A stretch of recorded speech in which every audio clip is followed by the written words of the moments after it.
In this episode, we're trying to answer a difficult question. You love guitars. Do you necessarily need books on guitars? No, I don't. Next video.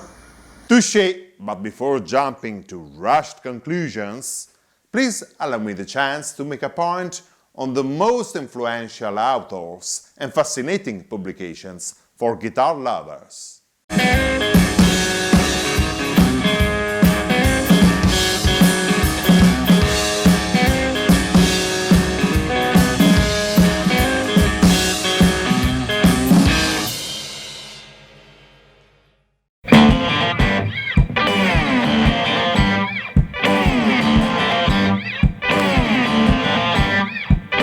First of all, I want to make clear that we are not talking about music theory books. I'm sure there are already plenty of qualified experts talking about that. Any player has his own preferences depending on the approach, on the instrument, and music style. For instance, when I turned 18, I bought on the same day my first harmonica or blues harp and this excellent book, Slide Guitar, with my favorite guitar hero of the time on the cover. It's been such an illuminating and inspiring teacher for my playing.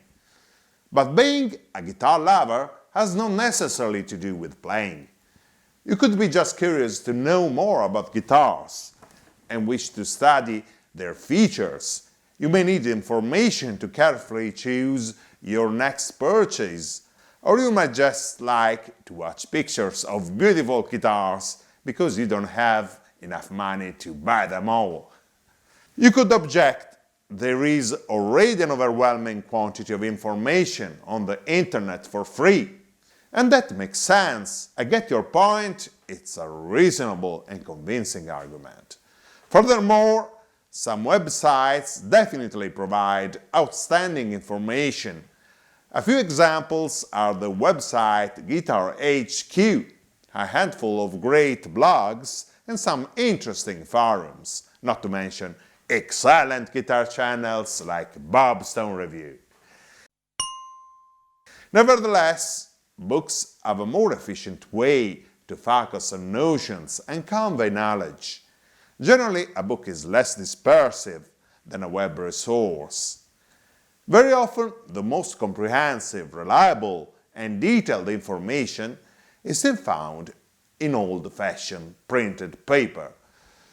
Even better if coming with breathtaking illustrations that you can smell and touch.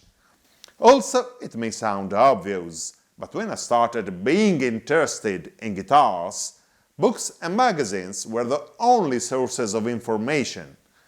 Some of those books were made by worldwide acclaimed experts and left an indelible mark.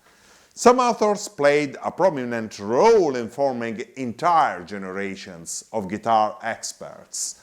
They helped defining guitar culture and history as we know it today. For instance, if there's one name of a worldwide acclaimed guitar expert everyone would agree on, that is André René Duchossois. His passion for guitars ignited when he saw the Beatles playing in his hometown Paris in 1964. His book Gibson Electrics, dating back to November 1981, is probably the first important book about vintage guitars ever published. I bought my copy in 1989 at the Davoli store in Parma. It was originally intended as the first of 2 volumes, but the second volume never saw the light. The project evolved in a new edition named Gibson Electrics The Classic Years, which is a more comprehensive overview including models from the 60s. It's published by Hall Leonard, which since 1947 is definitely the most active publishing company in this field. Now it's time to show you my great invention, Bob's patented Nerdometer indicator. On one extreme we have books that provide highly specialized information for niche public. On the other end of the scale, we have entertaining books of more general interest, potentially engaging a wider public.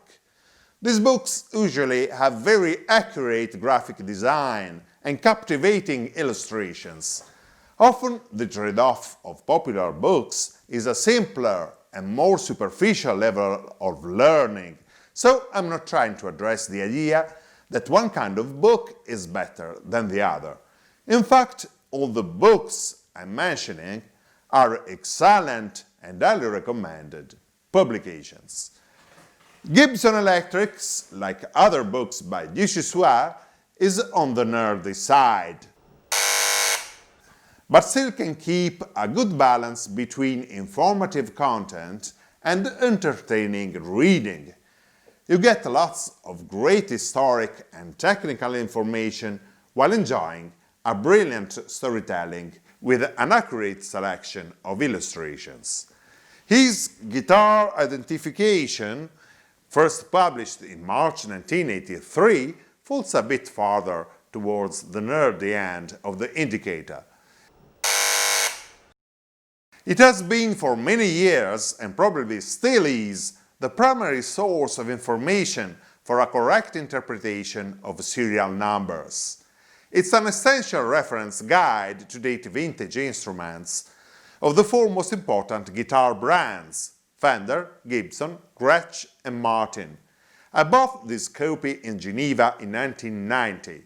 The book is currently available in its fourth edition of 2007, which includes more illustrations, updated serial numbers lists, and revised description of features. The book American Guitars by Tom Wheeler was defined by B.B. King and Eric Clapton a must for all guitarists. The first edition dates back to January 1982, while this revised and updated edition was fresh from press when I bought it in Charing Cross Road in 1992. The stories of all major US manufacturers and their main models are alphabetically arranged in encyclopedic form. Essentially, it's a reference book rich of punctual information, yet it still allows a throughout enjoyable reading, which scores a healthy central rating on the Nerdometer. Another revered expert is George Gruen. He is dealing in vintage American guitars since 1970, when he opened a legendary shop in Nashville, Tennessee. He sold guitars to many greats, including Eric Clapton. To this day, if I could choose one place in the world to go for guitar shopping or tourism, I would most likely choose Nashville, and Gruen's shop in particular.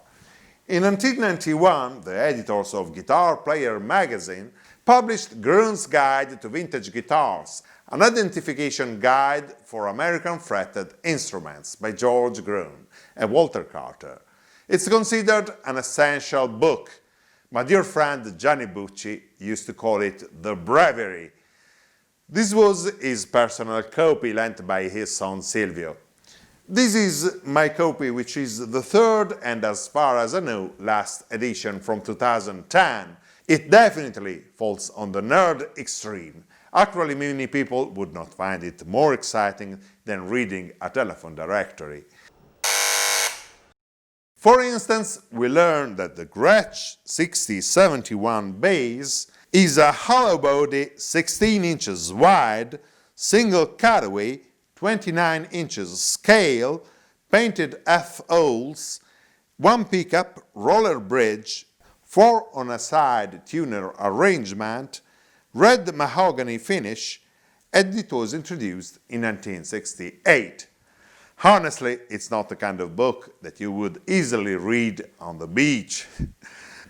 Seriously, it's not meant to be read all through, but rather to keep as a reference guide. It's a precious tool for guitar dealers who will find detailed specifications about thousands of collectible guitars. One of the most prolific authors of excellent guitar books is Tony Bacon from London. He wrote near 30 books. The Ultimate Guitar book, originally published in 1991, is his first one. After about 30 years, it remains one of the most relevant and imitated bestsellers about guitars. This is the Italian edition published by Mondadori.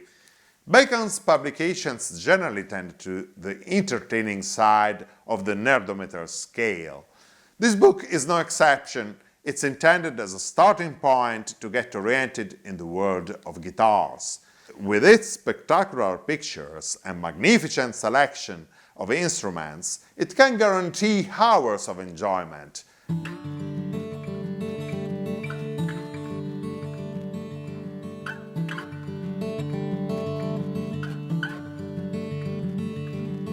Definitely a gift that any guitar fan would appreciate. Fender lovers got their share with Fender, the sound heard around the world, by Richard Smith. The book, published by Hall Leonard in 1995, is a comprehensive rundown of the early history of the company, with accurate graphic design and a stunning selection of rarities and collectibles. I was browsing through a library near home when unexpectedly I came across this awesome book on a similar wavelength. From Mondadori, it's the Italian edition of the book Fender, The Golden Age 1946-1970 by Martin Kelly, Terry Foster and Paul Kelly, published in the UK in 2010. The book is a celebration of the Fender aesthetic and will appeal to both the average enthusiast and the serious collector. I've heard from a common friend that Martin Kelly is at work on a new project. I'm looking forward to hear from him. Dave Hunter, born in 1962, wrote about 30 great guitar books. I could not resist to buy his really original and entertaining Ultimate Star Guitars, 101 guitars that rocked the world. An overview on the most iconic rock stars owned guitars in the history. This is the expanded edition from 2017, following the original edition of 2010. I'm aware that not two people in the world would make the same selection of guitars and guitarists, but honestly there are 3 or 4 of oversights that are a little hard to swallow. Alvin Lee's Gibson ES-335 Big Red and Syd Barrett's Mirrored Esquire, to name a couple. The book won't leave you disappointed, though. A perfect gift for any guitar player comes with a deluxe box, gorgeous graphic design, stunning pictures and captivating reading. Guitars That Jam, Portraits of the World's Most Storied Rock Guitars by Jay Blakesberg is a book on the same track, with foreword by Warren Haynes, published in 2015.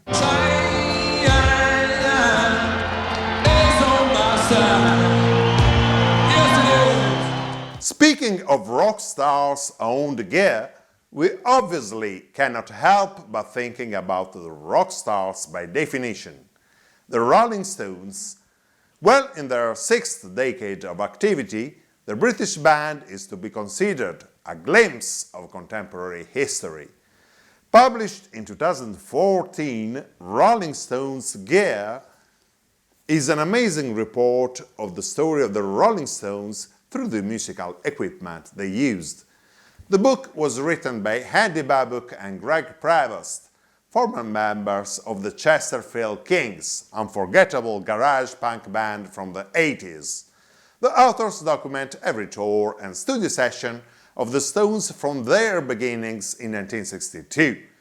That's enough to make the Nerdometer's indicator blow out of scale. Yet the book is richly illustrated with fascinating photographs of rarities, including the Rolling Stones' actual guitars and equipment, purposely photographed and shown for the first time. Recommended to all the hopeless guitar geeks, not only Stones fans. Another great book that would appeal to any electric guitarist was written by Aspen Pittman, founder of Groove Tubes. He passed away last year. The Tube Amp book is known as the Bible of tubes and tube amps. Unfortunately, it's a need of our issue for many years. A comprehensive presentation of all the great tube amp manufacturers sorted alphabetically, with nice photos and great technical and historical information. A must-have for all tube amplifiers fanatics. Finding precious vintage guitars under a bed, in a closet, hidden in an attic or in the corner of a thrift store or pawn shop is the dream of all of us guitar freaks. Dick Dickerson had this intriguing idea. He narrated the true tales of unbelievable vintage guitar basement finds, barn finds, or bargains that will make you turn green with envy. He came out with two very original and appealing volumes: The Strut in the Attic, Thrilling Stories of Guitar Archaeology, released in 2013, and its follow-up from the following year. Unfortunately, I don't have these books, since they are no longer easy to find. If anybody, for whatever reason, has spare or demo copies and would love to send me one, please get in touch. You would make me more than happy. My email address is in the description below or superimposed on video. We've been talking about guitars, books, discussing topics of more general interest. Some fascinating publications are monographies entirely dedicated to just a single guitar model or focusing more in detail on a very specific subject. We will be checking them out in the next episode. Now I'm very curious to know how your Nerdometer rates this video. Please let me know it in the comments below. Please make sure you subscribe to the BTR channel and click the bell to keep in touch. Help the BTR channel to keep going with feedback and support.